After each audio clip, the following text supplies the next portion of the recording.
Boa noite, meus irmãos, a graça e a paz do nosso Senhor Jesus Cristo. Saudação empolgada, até o microfone reclama. Pela graça do Senhor, estamos na tua casa para prestar culto e exaltar o seu nome sobre todo nome. Vamos abrir as nossas Bíblias, então, na carta de Paulo aos Romanos, no capítulo 12.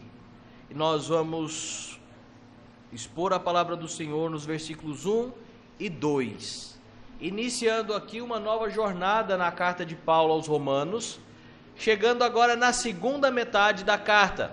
Até o versículo 11, nós tínhamos uma série de admoestações, uma série de maneiras como o povo deveria fazer para agradar a Deus. Agora, a partir do versículo 12, nós temos aqui um tom diferente, um tom de exortação. Então, até o capítulo 16, nós então experimentaremos Paulo exortando a igreja do Senhor. Romanos 12, 1 e 2.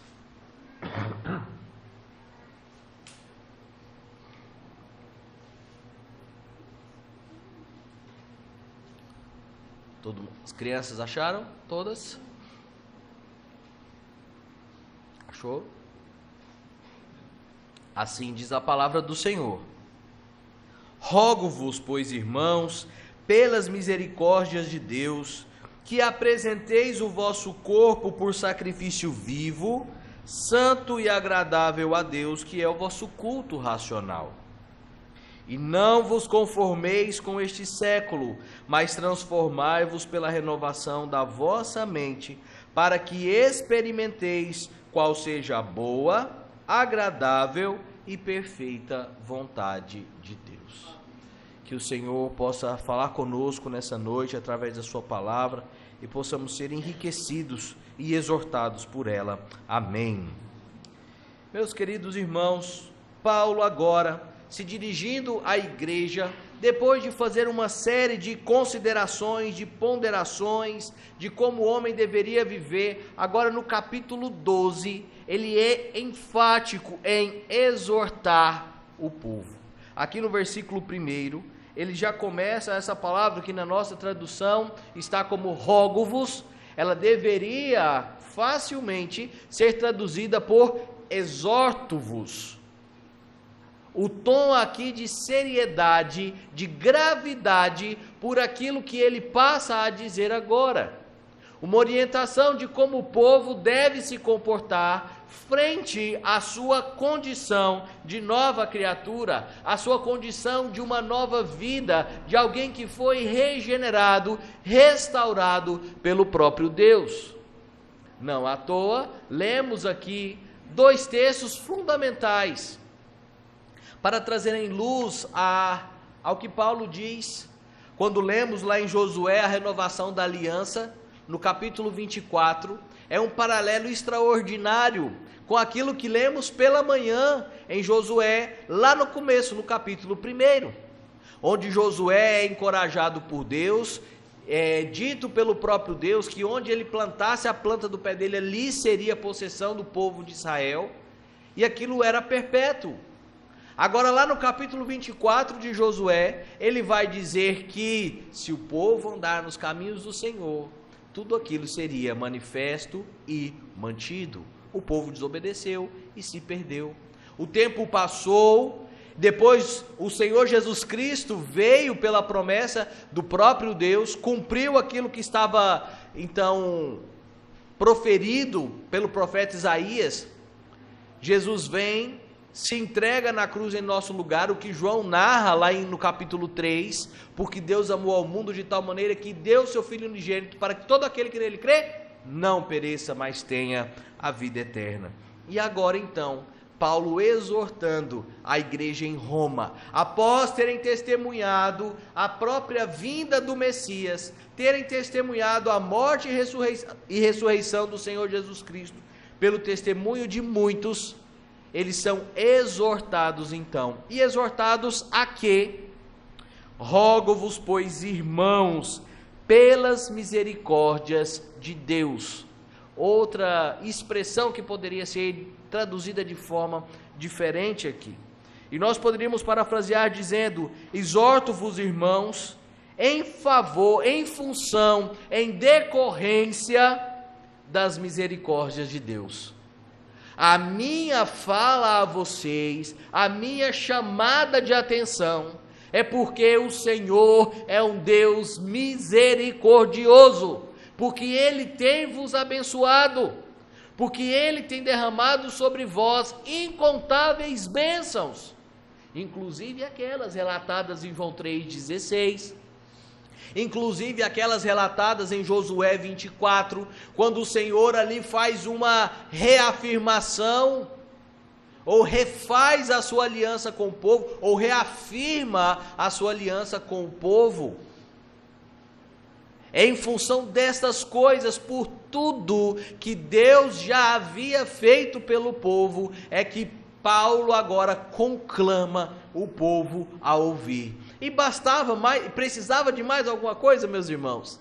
Simplesmente, se olhássemos para as nossas vidas e olhássemos quantas misericórdias o Senhor já exerceu a nosso favor, ficaríamos envergonhados pela nossa resposta serem respostas pecaminosas, rebeldes, descontentes, insatisfeitas. Paulo então está chamando o povo para que eles sejam exortados em função das misericórdias de Deus, para que façam o quê? E ele continua, ainda no versículo 1, que apresenteis o vosso corpo por sacrifício vivo, santo e agradável a Deus, que é o vosso culto racional. Paulo, ele se supera na carta de Romanos. As expressões, o uso preciso das palavras é extraordinário. Quando ele chama, ele exorta a igreja então para apresentar, é aqui uma expressão grega para se oferecer, para estarem à disposição, para que eles estivessem prontos para o serviço ao Senhor. Em função das misericórdias do Senhor, apresentem os vossos corpos, o vosso corpo por sacrifício vivo, santo e agradável. A primeira coisa que nós precisamos lembrar aqui, meus irmãos, é que quando Paulo fala acerca do nosso corpo, ele não está dizendo aqui que somente essa matéria que vemos, ela deve servir ao Senhor. Mas precisamos lembrar aqui, trazer uma reflexão acerca do que é o corpo, do que nós somos formados. Já vimos isso na escola dominical, quando estudamos acerca da dicotomia, que o homem ele é composto de duas partes, de alma ou espírito, e desse corpo podre que quase todo dia está dando problema. É esse conjunto, corpo e alma, essa inteireza que deve ser oferecida como sacrifício. Não, ninguém vai precisar vir com um cutelo aqui, eu me ofereço ao Senhor. Ainda mais no outubro, né? Não é esse tipo de sacrifício que o Senhor está exigindo do homem. Não é que para que você deixe de tomar sua Coca-Cola. Não é que você deixe de comer vatapá como um sacrifício ao Senhor. O que ele exige é que o homem haja em conformidade com aquilo que lhe é devido como nova criatura. Que de forma completa, inteira, ele se renda e se entregue ao Senhor em serviço. E aqui Paulo está remetendo ao capítulo 6, abramos as nossas Bíblias lá, voltemos a algumas páginas, Romanos 6, versículos 11 ao 14. Se é para eu apresentar o meu corpo em sacrifício ao Senhor, como é esse corpo? Como é esse serviço? Paulo diz aqui no versículo 11 do capítulo 6. Assim também vos considerai-vos mortos para o pecado, mas vivos para Deus em Cristo Jesus. Não reine, portanto, o pecado em vosso corpo mortal, de maneira que obedeçais às suas paixões. Nem ofereçais cada um dos seus membros do corpo ao pecado, como instrumento de iniquidade, mas oferecei-vos a Deus como ressurretos dentre os mortos, e os vossos membros a Deus como instrumentos de justiça. Porque o pecado não terá domínio sobre vós, pois não estáis debaixo da lei, e sim da graça. Quando sou chamado a me oferecer ao serviço do Senhor, é considerando que eu não sou mais um defunto, é considerando que eu não sou mais aquele homem que estava morto nos seus delitos e pecados, mas considerando agora que eu sou nova criatura, refeita, lavada pelo sangue de Cristo, que agora almeja e vislumbra as coisas do alto, não pela lei. Não sejamos aqui fariseus, que fazemos e executamos tudo para obter algum favor dos céus. Não é isso. Nós fazemos, servimos, nos colocamos à disposição do Senhor, porque Ele já nos salvou, porque Ele já nos resgatou das trevas, porque a nossa dívida já foi paga. Como tem sido o seu serviço ao Senhor? Não, pastor, eu não tenho cargo nenhum na igreja, eu estou tranquilo. Isso não te faz um preguiçoso, ou não deveria fazer. Nós não dependemos de cargos, de ofícios, de outorgação, de nada, além daquela que já nos foi dada pelo próprio Deus, de sermos servos prontos para o serviço. A nossa vida, ela deve ser por inteireza um serviço ao Senhor. Que apresenteis o vosso corpo, a sua totalidade, por sacrifício vivo, santo e agradável a Deus. Vivo, porque somos nova criatura. Santo, porque fomos separados dentre muitos, para receber a salvação por meio de Cristo. E agradável, porque é por meio dele, pela mediação dele, que o nosso culto é aceito. Ah, meus irmãos, já imaginou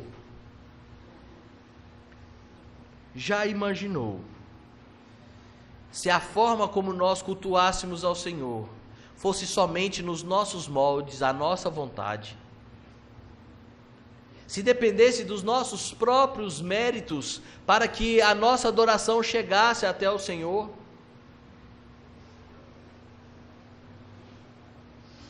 Mas graças a Deus que é pela mediação de Cristo Jesus. É porque Ele está entre nós e Deus. Porque por conta do sacrifício de Cristo Jesus, Deus não vê mais a minha transgressão, mas vê o sacrifício de Cristo. Ele me vê agora justificado, lavado, uma nova criatura, e por isso o nosso culto, ele é agradável. Não é por nossa oratória, pelos nossos dons, pelas belas roupas que usamos ou não, é pelo sacrifício de Cristo. Por isso a nossa oferta ao Senhor, esse corpo, esse instrumento de serviço que oferecemos ao Senhor, ele deve ser santo, vivo, santo e agradável. E isso é o que? O nosso culto racional, lógico. Parece bizarro, mas pessoas, elas vão dizer que o culto ele precisa ser totalmente extemporâneo. O que significa isso? Que a gente deve vir para a igreja e deixar o Espírito falar. E por isso pessoas começam a rodar, porque podem ter algum problema mental. Algumas pessoas podem começar a gritar. Mas algo que nós precisamos entender no nosso culto racional é que a emoção ela não tem como estar desatrelada ao nosso culto. Todas as vezes que canto, desde que aprendi esse cântico que nós cantamos, Só em Jesus confiarei, Meus irmãos, tem que segurar um ímpeto pentecostal dentro do meu coração para não dar um glória a Deus. Que letra extraordinária. Ele escolheu morrer no meu lugar. Se isso não me traz algum tipo de emoção, se isso não me traz algum tipo de alegria, de satisfação, em saber que o meu Deus sangrou por mim na cruz, algo está errado. E por mais que isso não se torne algo só emocional, algo totalmente passional, mas de forma totalmente racional, eu preciso entender que a minha salvação é por meio de Cristo Jesus. Eu preciso entender que o culto que nós oferecemos, ele não é grato a Deus por meus méritos, mas pelos méritos de Cristo. E a Bíblia é totalmente lógica ao nos explicar e a nos ensinar acerca disso. E é o que nos leva então às boas obras, que não podem ser feitas por mim mesmo. Eu sou chamado a ser oferecido, eu sou exortado a oferecer a minha vida por inteiro ao Senhor como culto. E isso gera o quê? Se então por meio de Cristo o meu culto racional é agradável ao Senhor, o versículo 2 ele então é bem completo ao dizer: vocês que se entregaram de forma viva, santa e agradável, não vos conformeis com este século, mas transformai-vos pela renovação da vossa mente, para que experimenteis qual seja a boa, agradável e perfeita vontade de Deus. Há uma confusão, outra confusão aqui. E não vos conformeis com esse século, mas renovai-vos. Transformai-vos pela renovação da vossa mente. Entendendo isso, uma das máximas da Reforma Protestante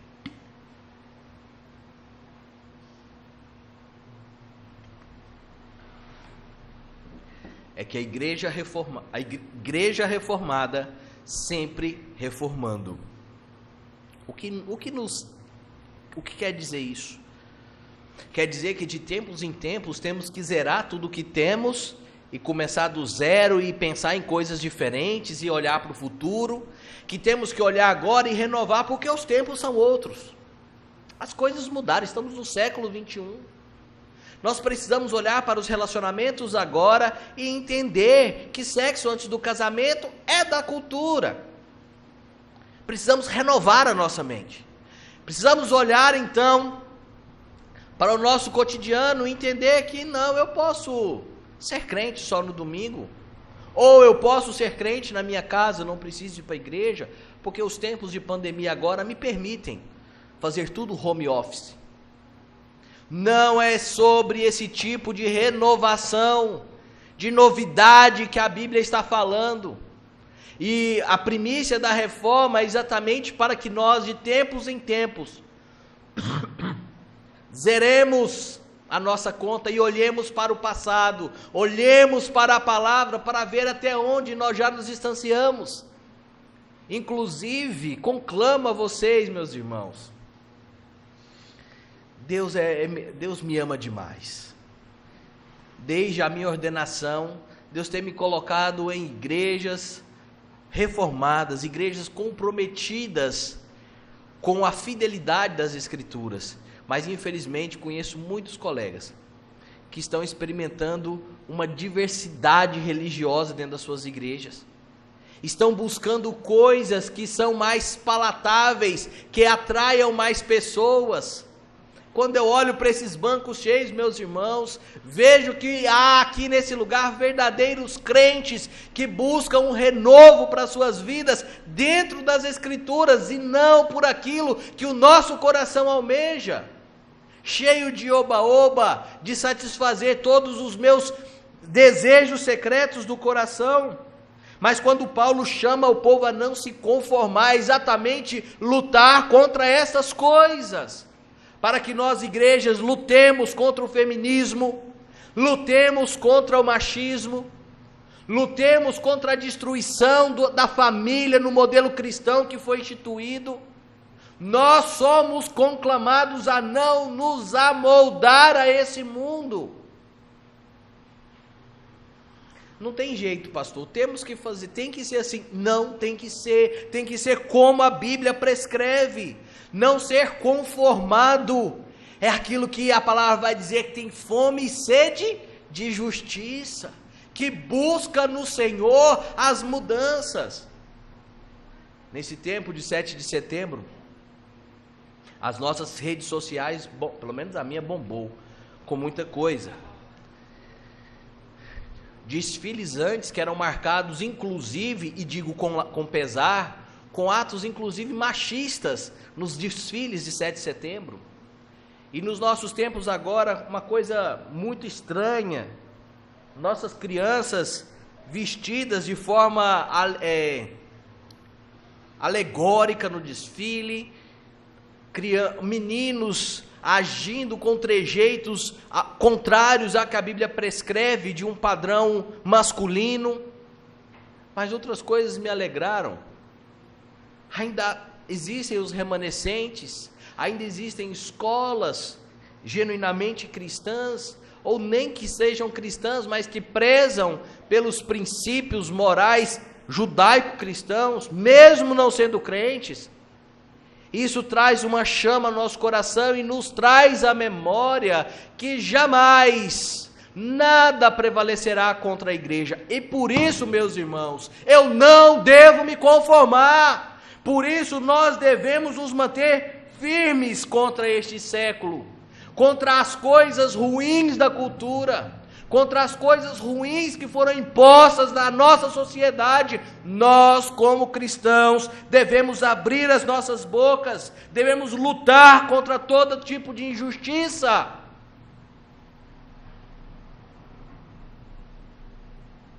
Mas como é que eu posso não me conformar com este século? Como eu posso agir de forma diferente ao que está proposto aqui? Então ele continua, mas transformai-vos pela renovação da vossa mente. É ter uma mente aberta? É abrir o nosso coração para todo e qualquer tipo de miséria? Não, ele conclui, mas transformai-vos pela renovação da vossa mente, para que experimenteis qual seja a boa, agradável e perfeita vontade de Deus. Dentro da doutrina paulina, quando ele vai escrever aos Efésios, ele vai dizer para que nós estejamos cheios do Espírito. O presbítero Moisés estava compartilhando que sábado ele foi almoçar 3 da tarde. Eu tenho certeza que já estava com as pernas bamba, fraco.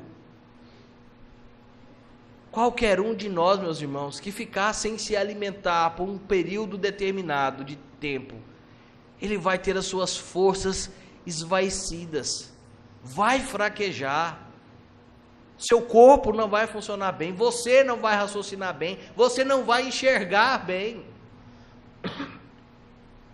Como é que eu quero ter a minha mente transformada?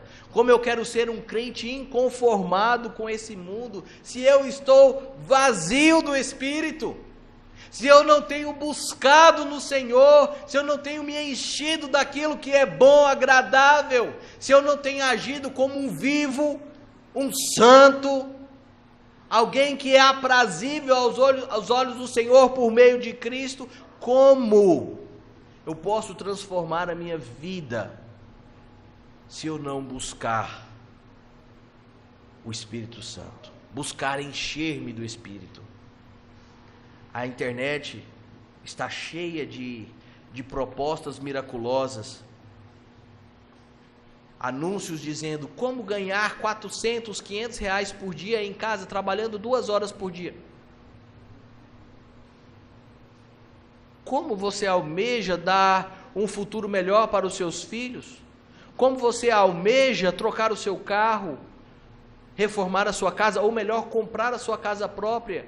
Se você é um preguiçoso, se você não trabalha. Da mesma forma, meus irmãos, nós não poderemos nos enriquecer na palavra do Senhor.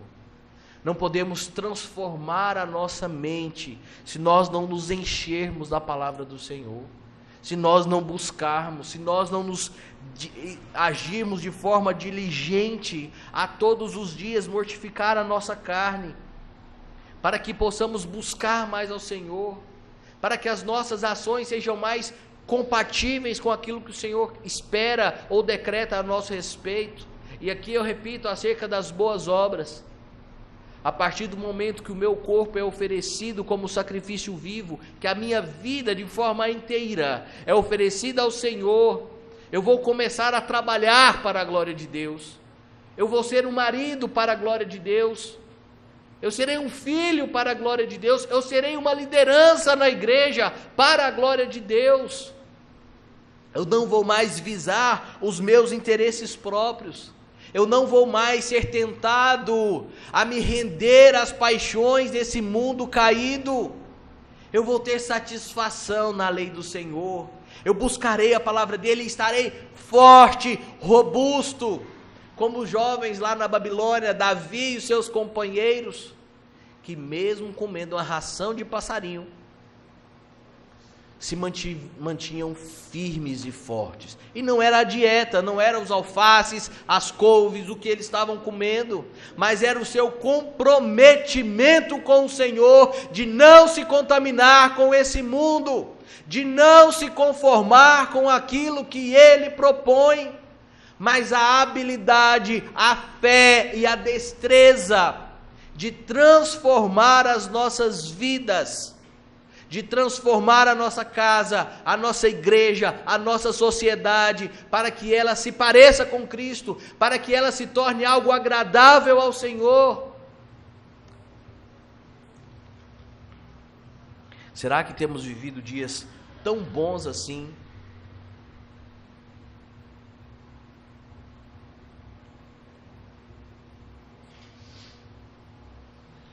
Ah, meus irmãos, sem sombra de dúvidas, nós precisamos ser transformados pelo Espírito Santo.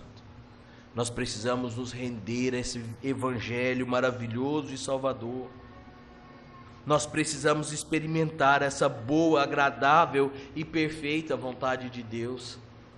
É por isso que Mateus escreve que nós não devemos andar ansiosos com coisa alguma, nem com o que comer, nem com o que vestir, mas devemos buscar em primeiro lugar o reino de Deus, e todas as outras coisas serão acrescentadas. Sabe por que ele vai dizer isso lá?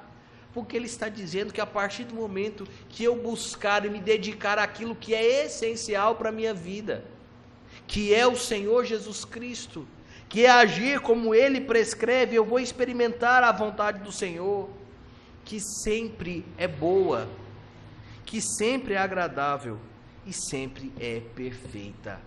E eu digo isso dentro de contextos que aos nossos olhos é péssimo.